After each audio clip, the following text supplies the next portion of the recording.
Summer routines live or die by how easy they are, and honestly, if something takes too much effort, I'm out. That's why Groons is my go-to. It's my one daily pack of gummies covering my greens, vitamins, and minerals. Plus, it has 6 grams of prebiotic fiber, which is more than 2 cups of broccoli. No mixing powders, no giant pills, no hassle. I just rip open the pack and I'm done. They taste good and they make it easy to stay on top of my health, even when life gets busy. Save up to 52% with the code PODCAST at Groons.co. That's code PODCAST at GRUNS.co. Hi, everybody. This is Dawn Mitchell, and welcome to Dawn of Sports. This week, you better settle in because this is fascinating stuff. We have Roshini Rajkumar, who is not only a crisis strategist, a lawyer, an executive coach, and host of the Crisis Files. She is going to give you some tips that you can keep yourself grounded if a crisis ever evolves in your life. But we're also having a lot of fun. We're talking sports, so stick around for Roshini Rajkumar and more.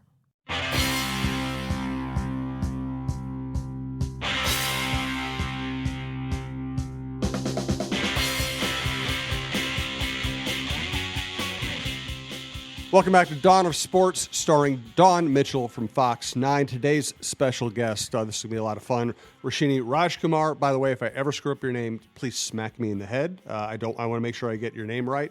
CEO, author, podcast host of the Crisis Files podcast. We're going to start off just with our general sports talk. Then Dawn's going to have a nice conversation with Roshini. It's going to be really interesting, especially for somebody like me who's been in journalism since 1980-something. I'm old. I've been doing this a long time, so I'm really interested. But you look good, Jim. Well, let's not as journalists, we should be truthful, so let's be careful about saying things like that. But I'm really looking forward to the conversation. Before we get to your very interesting career and your very interesting role in the world, let's just talk a little local sports here. And by the way, Alex Halligan's our producer. We're coming to you from the Aquarius Home Services Studios. We want to thank our sponsors, Rudy Luther Toyota and Minnesota Masonic Charities. We appreciate all of our sponsors. Also, the best way to listen to this show or any show on our network, please subscribe to your favorite podcast app. It's free. It's the easiest way to listen. We've added Randy Shaver's high school football show to go with Mike Grimm's Gopher show and all the usual sports shows and outdoor content. Check it all out. We do appreciate it. Let's start here. Before we get to Vikings, Twins, and everything else, I think this was the best week in the history of the Minnesota Lynx since they won their last championship in 2017. Unbelievable. First of all, let's start on the court. Let's not even get to Maya Moore yet. Just how Nafisa Collier has been playing has been lights out. Back-to-back games. She had 27 points. Then the next night, 31 points in Maya Moore's retirement game. And I always hear rising tide lifts all boats. No, she's Superman's cape, and they're all clinging on. It has been amazing to watch. But this team, Jim, you and I have talked about it over the past year. They had the talent on paper, and they just had to kind of get it going. The team I see now, they're contenders to win the championship this year. So I'm going out there and I'm saying it. They are, and they weren't supposed to be. No. People who know the league very well all picked them to finish middle of the pack. So in that week, Reeve and Collier win gold. Yep. They come home. They play 2 games against the 2-time defending champs, starting on the road. They beat them soundly both times. Then they have a back-to-back against a team that hasn't played all week and is much improved. Caitlin Clark has really turned it on, and they win that going away, and then they retire Maya Moore's jersey. They set an attendance record for the regular season, second largest crowd ever. Roshini, I assume you're a women's sports fan? I mean, I am. It has been fantastic. I am. I mean, now the only thing that's left is that they win like the Powerball lottery or something. I mean, this is really amazing. And especially when you think about that game against Caitlin Clark. Now, I don't know all the nuances that you two do, but I mean, that was a lot of pressure just because of all the attention Caitlin Clark gets. And so to win against Indiana, I'm sure was a little extra sweet in light of all of that kind of sideshow in a positive way. You know, I think everything is great. And Don, you'd appreciate this because you know my husband, he was working actually Saturday night, so could not watch TV. And he said, hopefully it's on a channel that you can watch it. And I just thought, you know what, we've come a long way. Come this far. Because to see these games on the main network channels is just, it just makes my heart feel so good. And to see the interest, not only, from hearing stories like that, but to see it on social media where people are like, well, what, oh my gosh, what channel is it on? Or they already know it's men answering men, like, come on. And then they're just tweeting about whether it's, Caitlyn or whether it's Fee. They're just going on. And I'm like, this is exactly what we wanted. And the level, like I said, and back-to-back games, I can't get over it. But Jim, you brought it up, like the Olympics, and then to do it, and all the hoopla, all puns intended, that went with that. You travel, come back, get those, and blah, blah, blah. These women are showing that they're elite. We've always known that, but to maybe the naysayers, it's like, no, they're elite athletes. They're so talented, and they're just cleaning up. I talked with Simone Augustus earlier this week, and I said that to her because, they also have had Hall of Fame inductions, whether it's Maya Moore and Simone, and they're flying back to support their old team. So it was that feel good, just feeling in the air. You just can't script it. You can't. You can't. It was amazing. And it was capped, I thought, perfectly by the fact that Caitlin Clark comes into town Yes. as a transformative figure. And what'd she say? She said, Maya Moore, I grew up idolizing her, and she hugged me when I was a little girl, and it changed my life. She said that the other night in the press conference. Yes. It changed her life. And that's where we are with women's sports.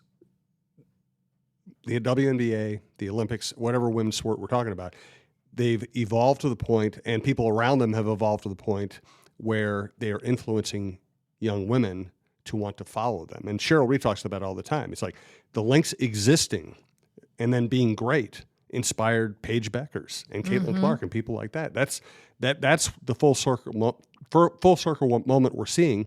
And I think we're at this point with women's sports now where it's all there. It's just a matter of how quickly do advertisers and broadcasters want to embrace the change that has already happened. And Jim, you've been covering this for so long. I mean, all of women's sports, but especially the WNBA and the Lynx and this hometown team. But not only are little girls looking and saying, wow, my hero, but little boys. Yeah.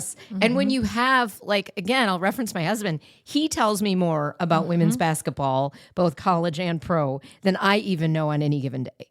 And so that is really, in my lifetime, in our lifetime, Dawn, to have that game-changing effect is so beautiful. Yes, and I think it was Natalie Darwitz when we first started this podcast, and she was on there, and she was talking about her two sons. And she said, there was this watershed moment for her where she was just going about her life, coaching hockey, always at the rinks, where one of her sons said, Mom, boys play hockey too? I saw the boys play. And she goes, it just struck me like, oh my gosh, that is so awesome. So yeah, that's exactly what it is. There's a guy that I work with, and if you don't follow him, you should on Twitter, Vanshay Murdoch, no relation to Rupert, just want a different spelling. But Vanshay is one of our very talented photojournalists, and he is huge on women's basketball. If you want to know anything, I remember I covered the Final Four when it was here with him. And it was the best thing because it was like having two pairs of eyes on a swivel. He's like, oh, there's Don Staley. Oh, there's blah, blah, blah. Da, da, da. I'm like, you are a godsend. He goes, there's more of me out there. I'm just better. It's amazing. And that's what makes my heart swell when it comes to women's sports. It really does. We always mention the Minnesota Aurora while we're doing the show. They are going to be at the State Fair. Just look up MinnesotaAurora.com. You'll see their schedule. They have some giveaways. They have some parties. They have some meet and greets. I'd highly recommend checking them out. I know Andrea Yock was out there the other night. She was posting all the cool pictures from out there. Yeah. So let's keep that thing rolling. As far as men's sports, let's just touch on two really quickly. We're speaking as the Vikings are making their final cuts, so we're not going to pretend we know exactly what they're going to be. But it is really interesting to get this close to the regular season. You know what struck me? Thinking about all the preview stories we're going to do and assessing this roster. We went from 6 years or whatever it was of talking about Kirk Cousins, debating Kirk Cousins, analyzing Kirk Cousins every day. Here the Vikings are without really a starting quarterback. Sam Darnold's going to try to be a starting quarterback. And we never talk about Kirk Cousins anymore. Isn't it so weird? It's like he disappeared. I mean, That's the nature of sports in our business, I isn't know, it? it's amazing, though. But you don't even What have hear you done people for me saying, lately? God, it'd be great if still at Kirk, I mean, Right. he just disappeared off the face of Minnesota. And conversely, I'm going to say that we did not think Jaron Hall would be a name that we would be bandying about, and there he is. It was great for me to see him in that final preseason game, whether or not he gets any shot on the field or not.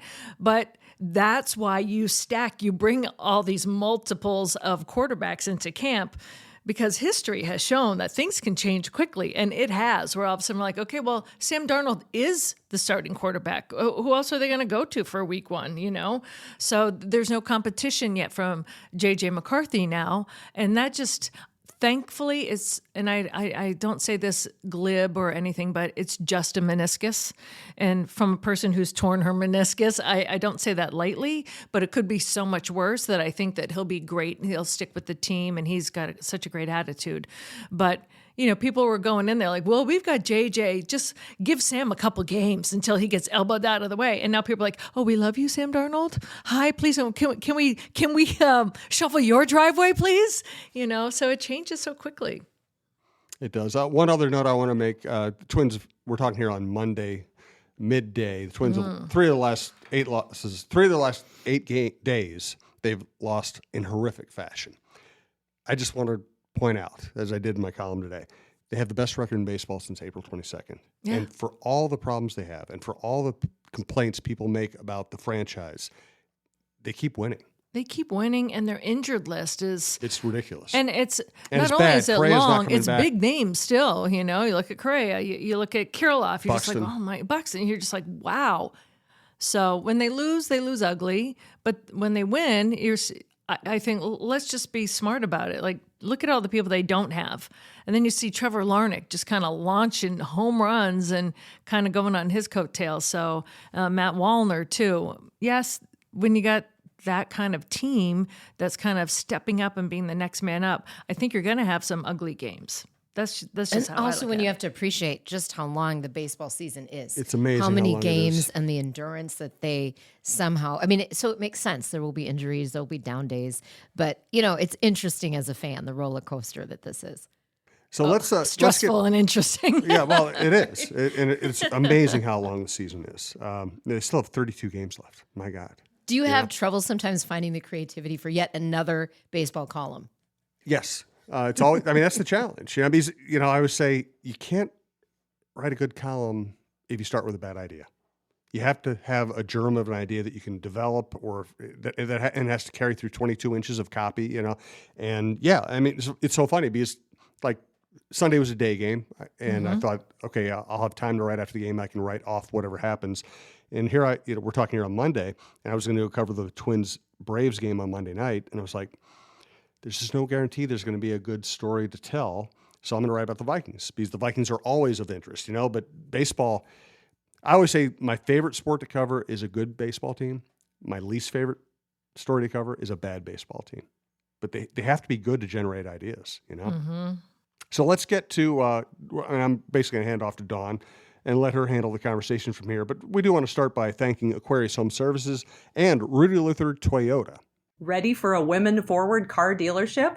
Rudy Luther Toyota empowers their many women on staff in sales, management, and service. Whether you are looking for a new Toyota or pre-owned vehicle, Rudy Luther Toyota has something for everyone. Every vehicle comes with a Luther Advantage. 10 cents off fuel and car wash discounts at holiday stations, Luther Advantage warranty, and 5-day return policy on pre-owned vehicles. Located just 5 minutes west of downtown Minneapolis, off 394 and General Mills Boulevard. And they're also hiring. Want to join the team but don't know where to start? Visit RudyLutherToyota.com today.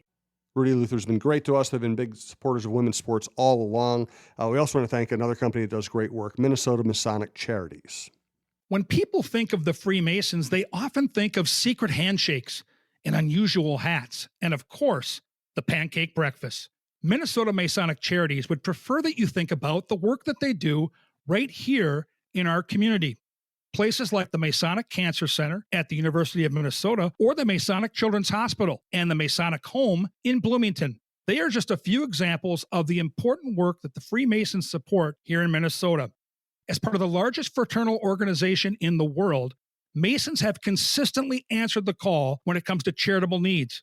I am happy that Minnesota Masonic Charities has chosen Minnesota Bound and this podcast as a place to help spread the word. We look forward to learning so much more about their many programs here in the weeks to come. All right, Dawn, take it away. Well, I'm really excited to have Roshini on our podcast because Jim and I stated this at the very beginning of our podcast that we wanted to have strong women that were on here and not to the detriment of men. And you're the perfect person to talk to because you're a strong woman, you're a self-made woman, former TV news reporter, and you do also deal with sports figures and sports topics in your own podcast. So I'm just going to run down a list for... And I'm also going to say I also love men. Yes. I mean, in like all they the support ways you. that I could do without them. That love comes out, whether it's We friendship. love you, Jim I have and the Alex. best little brother in the world. We're two siblings. Yes. I have a great husband who's such a big proponent of me and his two daughters. So, yeah, I'm absolutely not a man hater in any way. Yeah, and not that there are tons of women out there, but there are many that will. I remember this is a story, and I'm not going to name names, but I walked in this one room one time, and they said, "Do you agree, Dawn?" I go, "What?" I didn't hear what the topic was. I go, "What was the topic?" All men are dogs, and there was like 4 women in this room, and I went, "No." And they go, "Oh, come on, don't be a wet blanket." And I go, "No, I don't say what I don't believe. And I do not believe that."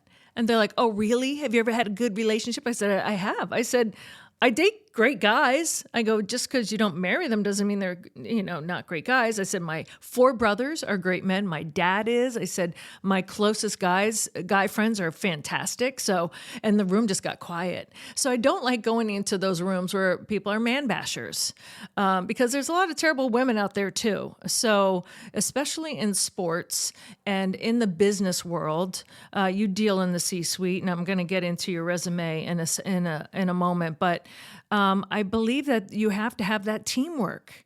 And the best support that a strong woman can have is a man that, A, is not intimidated by her and that celebrates her. And we're seeing that in women's sports now that we just talked about. But that's what I really like. So this show, that's what I wanted to celebrate. So I appreciate all you do. So for many of you who don't know, Roshini is I love a crisis strategist. I always fashioned myself that maybe after I did this, I would be a spin doctor and that kind of thing. But I can see it. It's a lot of work. So I give you credit on that. A C-suite advisor, also a licensed attorney. So Jim, if you have any problems, you can just...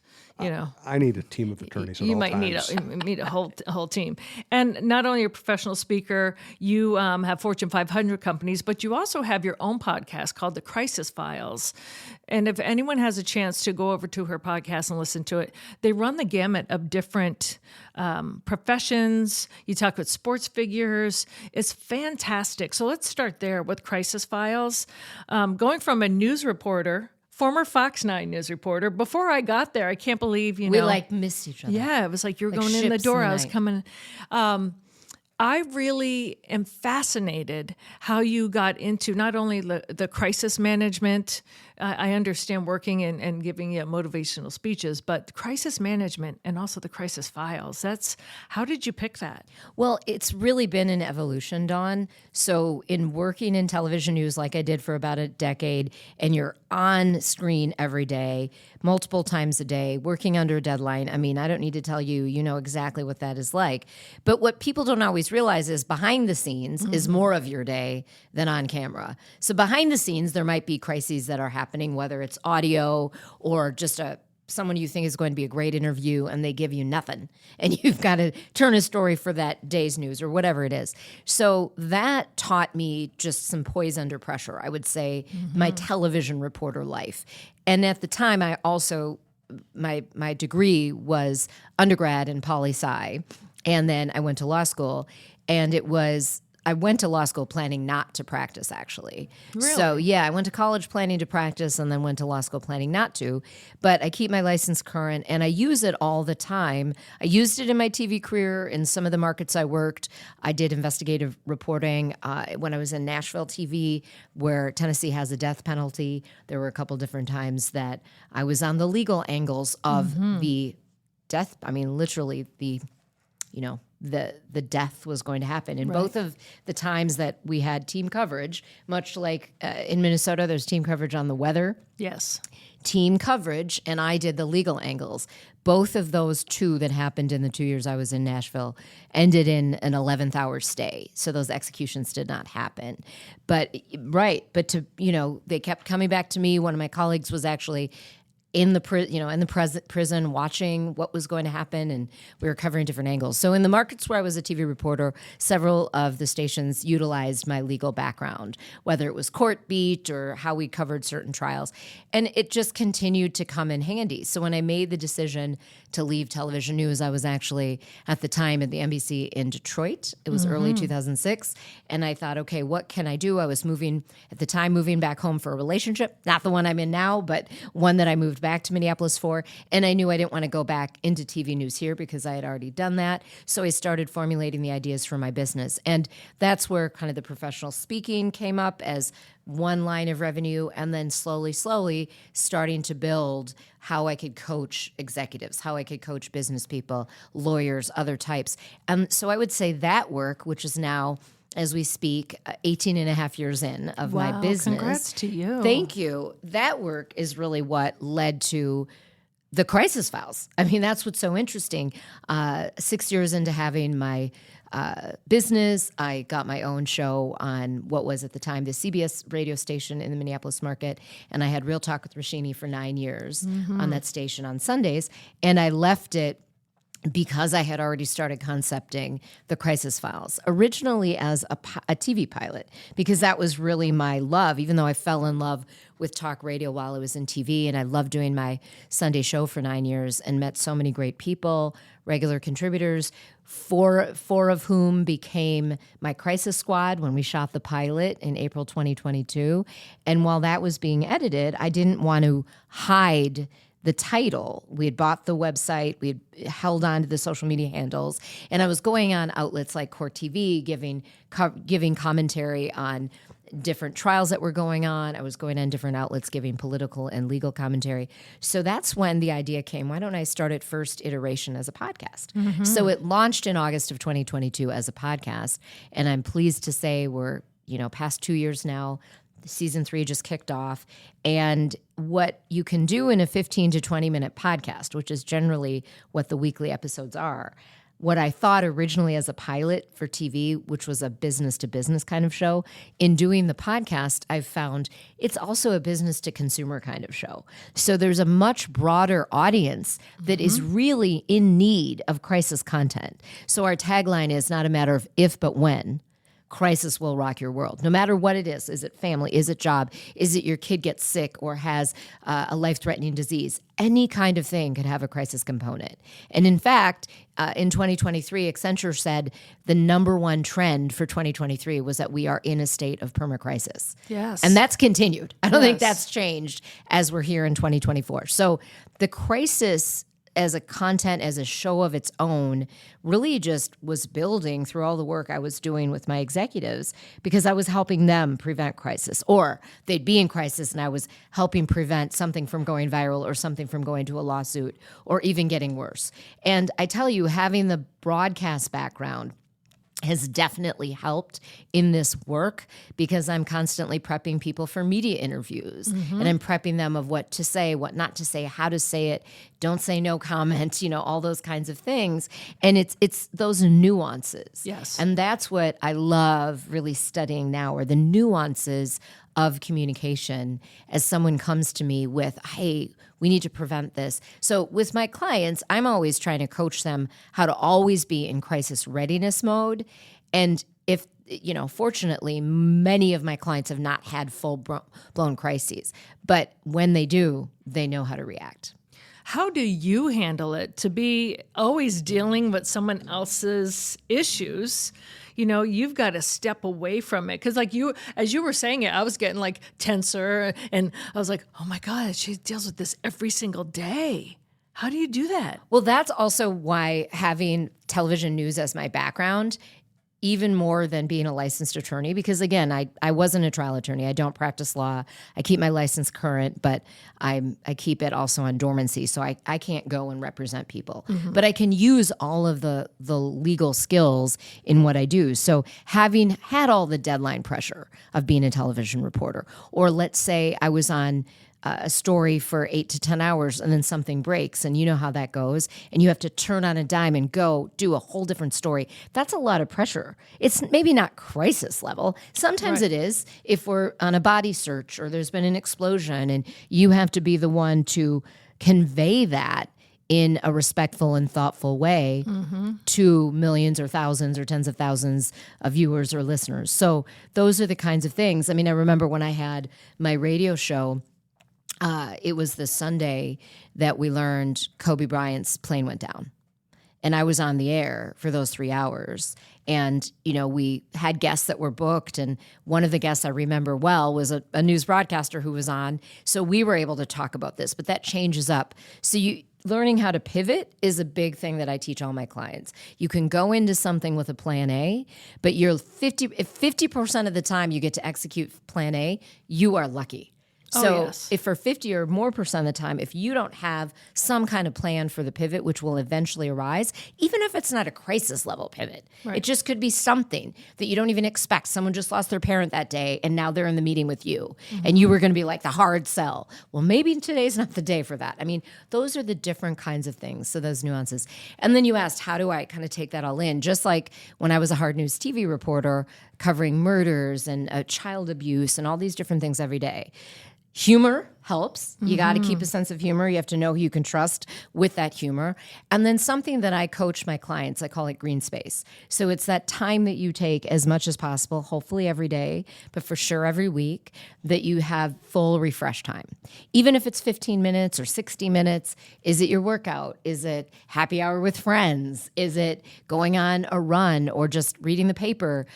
Reading Jim Masuhan's column, don't torture yourself. Uninterrupted with your favorite drink in hand. That is. I do recommend drinking when you read my column. I'm in crisis mode. Or CBD or THC, articles. something. It enhances the mood of it. Yeah. Or obliterates your memory. Either way. Yeah. So that green space is so important. And I really recommend everybody, all of your listeners, to think about that. Where is there green space in my life? And I color code my calendar. So if I have 2 days and there's no green space, green color, that's a problem.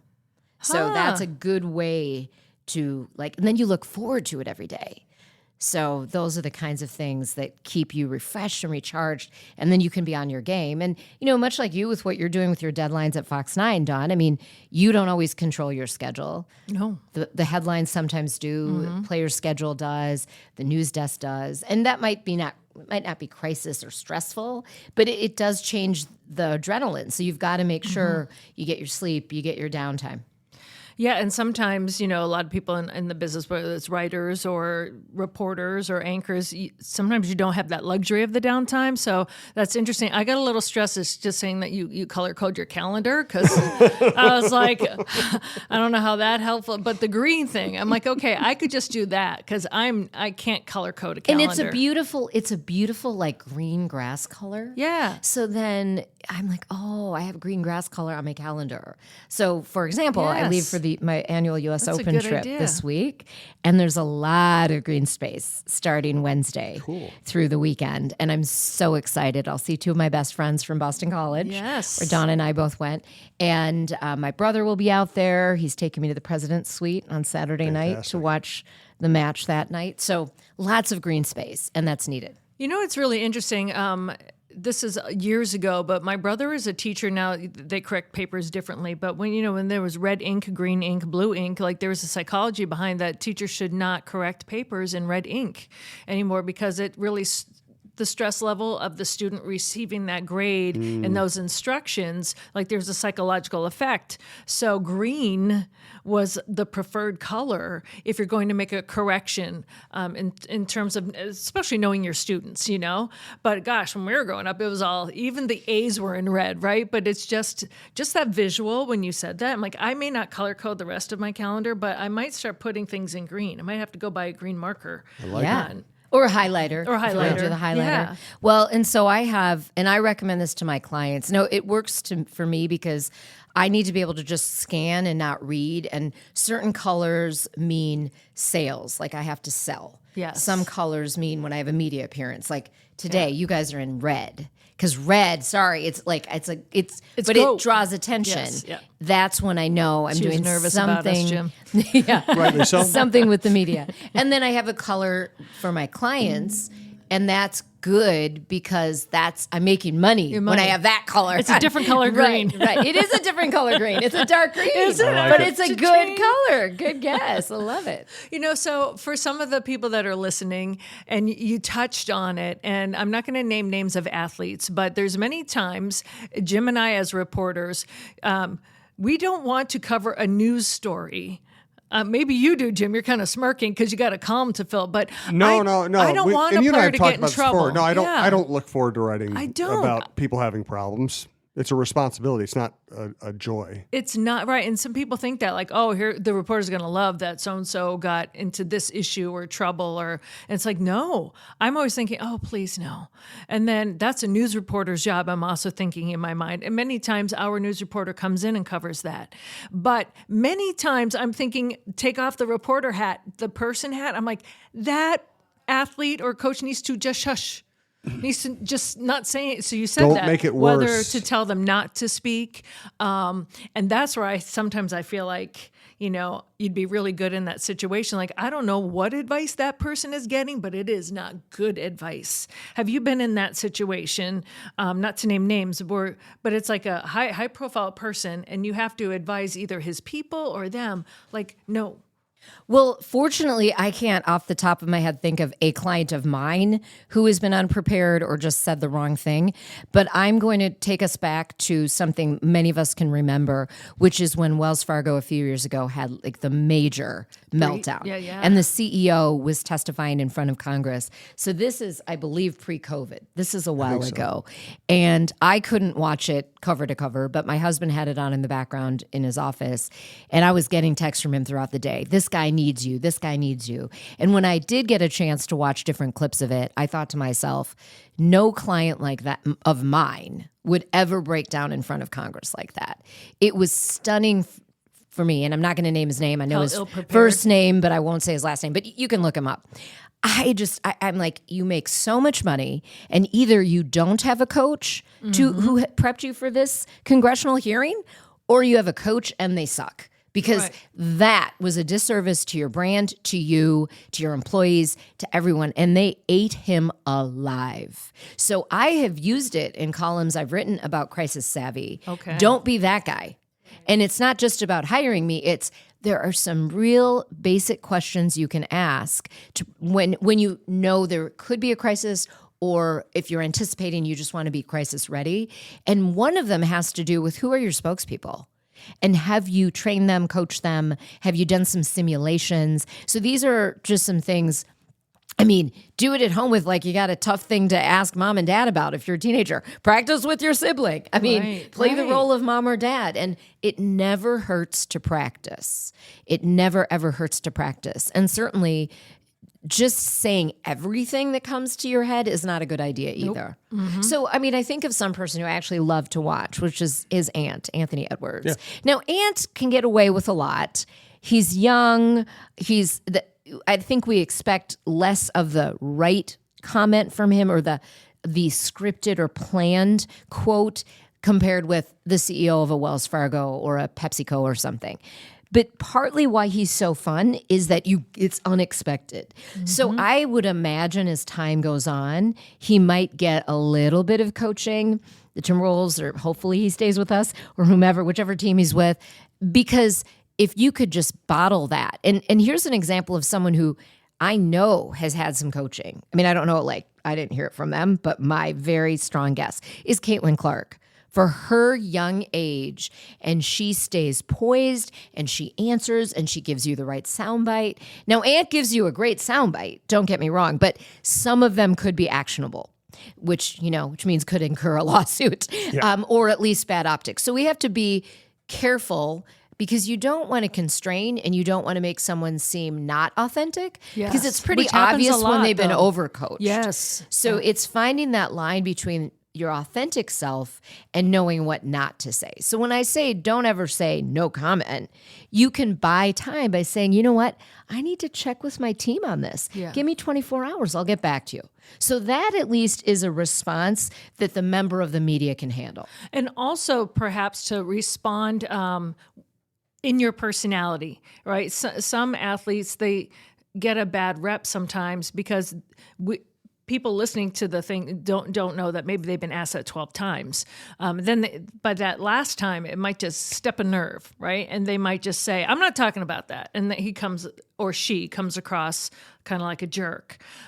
We know because like somebody might have been harassing him on the way to the podium, but the people don't know because that's the first time they've heard him say that. And it's like, don't take the bait.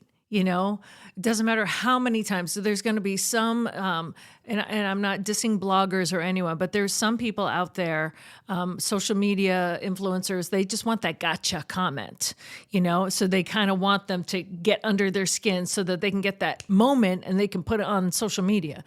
You can tell the players that are coached where they don't fall for that. They're like, well, that's an excellent question, or I'm not going there, but you can say it with a smile. Exactly. Like never let them see you sweat. And that's when I'm like, that person has been coached because, if I were in that situation right now, I'd be a jerk, like that's the key because they still want to be able to sell things maybe when they stop playing, it's about presenting that image. And that's that fine line because we've seen the glazed over overcoached where you just get that beige, I just call it beige, that beige answer, Somebody like, oh, how's so-and-so talk to? A little beige, still trying to break through, that glazed over, robotic. So that's that fine balance, isn't it? It is. And I want people to be authentic. And I always say less is more. So if you can say something, give them something, but it doesn't have to be a paragraph. In fact, I think of a time that what reminded me is when you talk about how you as the sports anchor reporter don't want it when something bad happens with the player. You kind of want to let news handle it. Yeah. Whereas I say, I think it's still the sports journalist might be in a better position. But that being said, whatever your my outlet... internal thing. If I'm told this is a story you're covering, you're Right. covering it. Like when I first got here, it was the Love Boat. It was Star Caps. It was the Wizinator. I was like, are you kidding me? Like Right. I came here to cover football and other sports. And not scandal. Yeah, Well, but you have to, and you have to handle it with a level of decorum. But in my brain, like as a person, I'm like, oh, I really don't want. And then I don't care about their personal life. And then the teams and the coaches can't get mad at you for doing your job. So that's partly what my point is. I mean, This happened. You are a journalist with credibility. You've got to cover it. But I think back to my Fox 9 days, the 2 years I reported for Fox 9, and there was a press conference. Mike Tice was the Vikings coach at the time, and there was some kind of disastrous game. I mean, which could really be any It's season. the Vikings, of course. But they said, and I don't know if it's because we didn't have a sports person on or because it was more like a harder edge kind of thing. So whomever the powers would be said, okay, Roshini, you're going. So news was covering it. And it was like, to me, some of these questions were so obvious. So I just asked a question which I thought was obvious. And I said, Coach, so who's to blame for what happened yesterday? Just something like that, like not even expecting what he was going to answer. And he said, the buck stops with me. And I thought, whoa, thank you for that quote. I'm using that. I mean, you know what you're using, right? When you hear the money bite. Guess what? Everybody used that quote that night, regardless of station. Yeah. And so, like, I'm not saying it to gloat, but it's like I asked the right question, and I was stunned at that time that the sports reporters that cover this guy day in and day out every season, to me, it was just an obvious question. Well, it's not to say I don't, or my colleagues don't ask the tough questions, because we do. You don't know. I don't know who was there that day. And this was before your time. Yeah, as we've already. I am not. But after working in Boston and Chicago, I am not afraid to ask those questions. Right. I'm always very acutely aware of how I ask them because I'm not trying to be a jerk. Well, because they could withhold from you later. I mean, you are I just want to walking be a fine professional line. about it. I mean, I think about how I would want that question right. asked I mean, to you're me. in the locker room with those guys, which thank God I never had to do. I mean, Dawn's in the locker room. And you have to still ask the questions, even on good days. And if you tick them off with other times, they could withhold, and they shouldn't. I but just they do might. it for me, and everyone's different. I just want to be fair. I just say, if I were in that situation, how would I want that question to be asked of me? I don't want it to be kind of like the gotcha journalism, even before it now became a thing, has always gotten under my skin. I've never liked that. Totally agree. I can And hear my even- mom. It's not what you say; it's how you say it. And Totally. it's always in my head. Like, how did I say that? And even that question, I wasn't trying to be a gotcha. I just was. But that's kind of- just a blunt question. Who's to blame? And I think we got a better answer than anyone thought he would give that day with just what a depressed state everybody was in. So And I do think it's sometimes your background. There was one time, and I don't know if you were there or not, Jim, but it was a Green Bay game, and it was Mike Zimmer, and it was horrible. He was so mad. He was almost red at the podium, and the answers So it were was a short. Sunday? Yeah, it's right. And I just said to him, I go, Mike, what are you mad at? Like, and people like looking at me like, can't believe you asked that question. But everyone could see he was mad. If steam could come out of his ears like a cartoon, it was true. And he goes, I'm not mad at anything. And then he went on and said everything he was mad about, right? So you have to ask those questions. Like, it's just obvious to me. Like, I'm not going to sit there as a journalist and be like, well, he's mad, and I'm not going to ask him why. So you had to ask that question. well, yeah, and I guess my challenge is more to the coaches and the people that give you just, or get upset when you ask those questions, because it's not your job to be everybody's friend on those teams. No, but also as a person who played sports my entire life, not professionally, I also know that you don't play a game to lose. You're emotional about it, and you just put your body on the line. And that if someone, you come in there raw, that's what the locker room is, and even the podium, you're not really cooled out. You have a cool down period, but you're still not. That a question can get to you. Like I said, if I were came out of playing a game and someone asked me a question, just the right way, and I was still kind of all revved up from the emotion of the game, like I knew I blew it. Like if I did something, like even if I messed up getting off this, anchor desk, if someone goes, oh, what, da da da, I might not say something too pleasant. Well, and that makes me think of all of the Timberwolves this season, and getting as far as the team did, as we did. I was really impressed with all of them when they took ownership of a loss. I mean, when you think about Ant at 23, whatever, or 22 at the time, I lose track because he's so young. I mean, there are 30-year-old, 35-year-old players that won't do that in every league. And I was so impressed with this team, how they did that.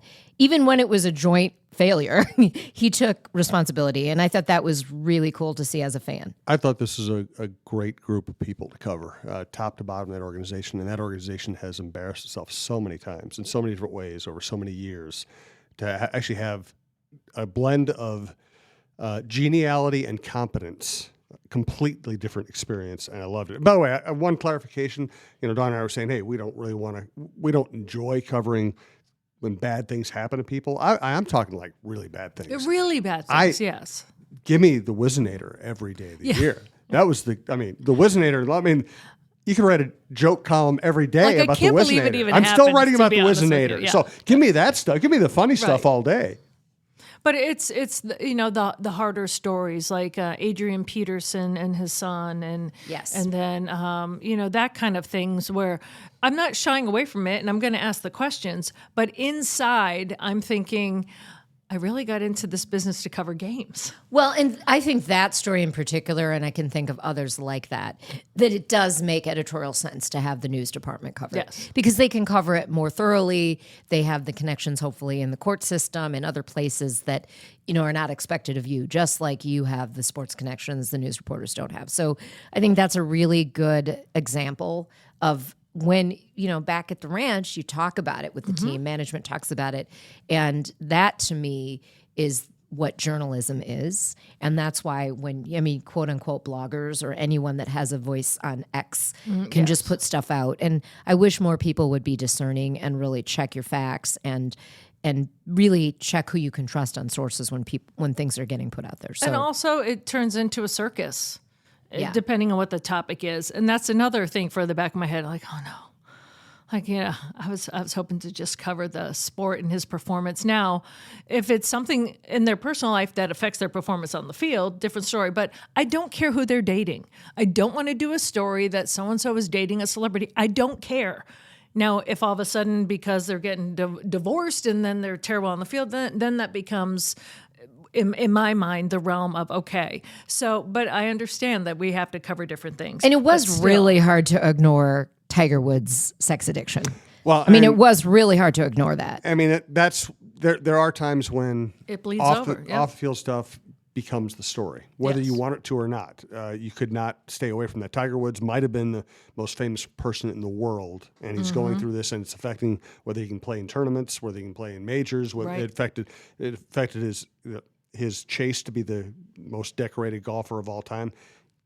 You just have to do it factually, but there was no way to stay away from that story. So, Roshini, I'd love to ask you this question. When I sat down when Kevin O'Connell first got here, and we were talking about, Boston University has that where they study brains, especially for CTE. And I said, I also would love to study the brain of people that go through crises and they come out smelling like roses, like Tom Brady. Like, it doesn't matter what you throw at him. Like, is he a robot? Like, he just performs. And that's what I said. I go, I also want to study those brains. So when you have, whether it's an athlete or something like that, that is constantly going through that, but still comes across. And we know, Tiger Woods, how do you come back from that and still be so beloved? He is. You see these high profile people that go through things, and it's like the car wash. It just washes right off them and they just keep going. I know that you've had to deal with people like that, but what coaching would you give someone like that just to keep who you are? It's really interesting you ask me that, Dawn, because constantly I am telling top-level leaders, which is mainly who I'm coaching, there are so many analogies to sport, especially professional sport, in what we're going to do together. And I use Tom Brady as an example. And I say Tom Brady is a goat in his industry. But he's had multiple coaches. Yeah. Michael Jordan, one of his final coaches near the end of his career, hired someone to get him the extra .001 out of his physique. That's the mentality. So that's when, if someone's working with me for 6 months, a year, whatever it is, I say, look, I'm going to teach you ways to every day, even after I leave your life, to find the wow. So you have to understand it's not, okay, you go through 6 months with me or a year with me, you're perfect now. No, every time you're out of the gate in month 1, in month 6, in month 11, you're going to be better if you put some of the tools I'm giving you into play. And when I make the analogy to professional sport, I would say more the guys than the gals when I say that, but they see it like, wow, yeah, it is. I'm the Tom Brady of my field, whatever industry that is. And so what are the common denominators of this? So much of what we see, so Tom Brady, because football's so easy, 16 games in the regular season? 17. Yeah. 17, okay. So we see a fraction of what they're doing to prepare for game day, a fraction. And so that's what I say to my clients. Your game day is the board meeting. Your game day is the interview on Fox Business or CNN. Your game day is that huge multi-million-dollar deal, okay? So I coached the team that won what we now know as CHS Field. So Ryan Companies back in 2013, and they gave me this testimonial. I normally wouldn't share the name of a client, but I coached the 9-person team that was the hands-down unanimous choice to build the Saints ballpark. And that was a team of executives as well as the super, all different kinds of communication levels. I coached them together, I coached them individually, and helped them choreograph their performance. So if they had just thought, okay, we're going to just do 2 sessions with Roshini, then we're done. No, I coached them to win, but we also picked it apart. We did simulations of the Q&A they'd have to sit through of this 8-person panel. We learned how many of these 8 people could we learn about get their names ahead of time, do audience analysis on them. So all of that was before they went into their 1 hour presentation to then win the ballpark. So it's just a really easy way to encapsulate. It was a 3-week coaching package where they had 3 weeks with me and did a final simulation. We had different parts, non-team members come from the office, other leaders that drilled them as if they were the panel. I mean, and that's what you don't see. So you don't see all the things that Tom Brady's doing off the field, or you pick the pro athlete, but you see game day. And football gives you 17 opportunities to see it. But most of us in life have mini and big game days. So you have to treat everyone with intention and clarity and focus. So that's really the difference. It's that winning mentality. And then when you don't accomplish your intent, I don't even call it a failure. I like to quote one of my mentors who said, there are only wins and learnings. Wins and learnings. So every time you didn't quite accomplish the intent, the win, you look at what did we do? Did we have the right person saying this? Was it the right spokesperson? Was it the right choreography? And, there are always going to be X factor. They teach us in law school, well, what did the judge have for breakfast that day? It could affect the outcome. You really hope not, but it could be something that trivial. So you have to go in really prepared. I'm also a big believer of not blaming. No victim mentality. You have to go in as well prepared as you can and plan for the pivot every time. So when I know, like when I go back to that team that won CHS Field, when they knew X, Y, or Z was the questioner, I said, in your head, yes, you're answering the whole panel, but specifically respond to that one question from that person so that they know you heard them. And I taught them how to do what I call the quick muscle IAP in their head to spit out them the answer, not spit out, but be thoughtful in their response, not just a generic response. So these are the kinds of things. And it doesn't have to be time consuming, but it is repetitive. Yes. And it's like we say, I'm a distance runner. You can train for a marathon. You can run 3 20-milers. But really the only way you get better at running marathons is running marathons. Because nothing teaches you what game day teaches you. Mm-hmm. But also, I've run a half marathon without training. I would never run a full marathon without some kind of training. So training does matter. You need the training. And the more enhanced and focused you can make the training, the better on game day. And that's what Tom Brady, and he's one of my favorite examples. So when he has a life crisis, I'm guessing he applies some of the same things. But you also have to have a sense of humor. If you're able to laugh at yourself or not care, so there's always going to be this narrative out there, and there could be false layers of it. It could be very true. At the end of the day, he's got kids with his ex-wife, and he has kids with 2 different women. You don't want to damage them, so you also have to shut out some of the negative and focus on what is my positive, and that's what I'm going to address. And then, as I get older, I kind of care less and less what other people think. So if you can go as focused into it with your intention and you're being ethical and you're having integrity, don't let the naysayers get you down. And I do think that Tom Brady has that pretty mastered. Yeah, it's, unbelievable where you have all of the NFL confiscating your phone, not liking you, and you still come out like smiling and loving the NFL. Like, I don't know, that kind of stuff is amazing to me. And some people, when they go through that, they're like, forget it, I'm just off social media. Nope, doubles down on it, posts even more. I'm like, wow, this is like a Teflon brain and heart. Like, how do you do that? So I know it's coaching, but he probably also has a good green space regimen. He probably has his way. He can afford going anywhere, getting a massage every day if he wants. He can do self-care to the max, whatever it is. But the thing is, for your listeners, each person has to find their own. Green space. So you can green space, and you do once a day. What's your process? Like when failures happen, or how do you keep the noise out? You have to find your own way of doing that. I'm a big believer for green space at least every day, even if it's 15 minutes.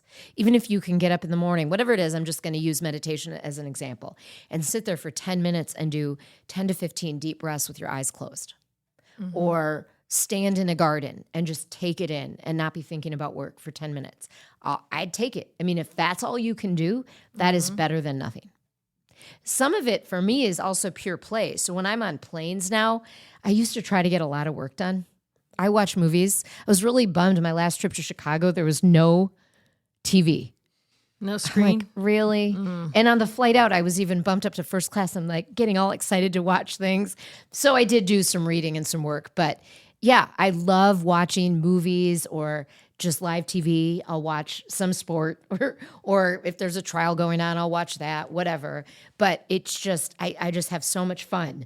And the plane now, because I just am able to get to my destination and have some, maybe it's kind of the ex-TV reporter in me. The only thing I can do that completely, I'm not thinking of other things, is watch TV. Whatever it is, fun or news, I'm just focused on what's on my screen. And I'm not thinking about anything else. So whatever that is for you, find that. It's not like, I'm not saying TV watching is the best use of your green space time. But on that plane, that's the best use for me. Well, Jim, yours is music. Yep. One of the green spaces. And when I'm on planes, I usually watch concert videos. Do you Nice. Yep. And no guilt because you're on a plane. Right, Got exactly. time to kill. Yeah. Well, there was a time, and you talk about crisis management. There was a time when I lost my mom. My dad was not doing well. My dog was very sick. I'm leaving with neighbors, and I would literally get on the plane to go to the Vikings, and I would just sleep. It was my only time I could sleep. And I remember my photographer going, "I've never seen someone fall asleep, like dead asleep, before we take off, and you did not wake up until we landed." But that was so a green space was like my safety where I could sleep because I wasn't. Well, let me tell you, that's just like you need sleep. So I'm not going to count sleep in your green space time. Yeah, Well, I mean, felt good. safe. It was I'm my glad green you can. space. Yes, like here's good. the plane. Yeah. Well, Give me a window seat because it was my little. let us sometimes call it's that even- your self-care because you Okay. really do need that. Okay. Yeah. So then the green space was the field. I was not getting much of anything at that time, but then you do learn these things to get yourself out of the crisis mode. Like I need to, run around the lake, or I need to, for me, go to hot yoga, which I've been doing for years and years. But sometimes, even when you're in that encapsulated space, like on a plane, I couldn't even focus to watch TV. I couldn't even read. Like I just had to shut my brain off. Right. That says a lot. And hopefully you've gone past that. Oh yeah. Yeah. You deal with that. But what I'm saying is you need to even find it like a safe space for your and sure. a plane was like that. Like, can't wait to get on that plane. I don't have to worry about anything right now for like an hour and a half. No or 2 text message hours. can get to me. I'm on airplane mode. I can just, and then you fall asleep. So, but sometimes it was just, I just need this time for me. But to think about putting that actually on your calendar in green is interesting. And you look forward to it. I can't little say that playtime. enough. Yeah. I just can't say that enough. I mean, you were over last night when we celebrated one of our TV colleagues. Yes. And it was so great to have about a dozen media women at my place. Mm-hmm. And that was green space on my calendar because it was pure fun. And even better because my husband cooked all the food for us ahead of time. Yeah. And pure fun I just for me had to be too. bartender. Yes. That's so true. Well, Roshini, thank you so much. I know when people see the crisis files, they're like, automatically one of my friends says, is this like the first 48? And I'm like, it's different, but it's even deeper on a professional level. Like you're not solving the crimes, you're helping the people. And sometimes headlines tip us into it. Like we dissect headlines. Way back, one of our early episodes was called Live v PGA.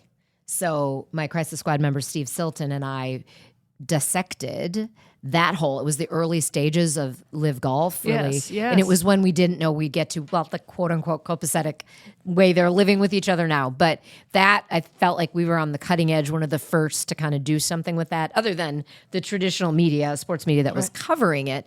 Because we're not trying to be even though we're a weekly podcast, we're not trying to be the current news. Right. We're trying to have episodes that you can listen in a year or two and it's still relevant and bite-sized, 15 to 20 minutes, very bingeable. And I have friends that, on long drives or when they're running, they listen.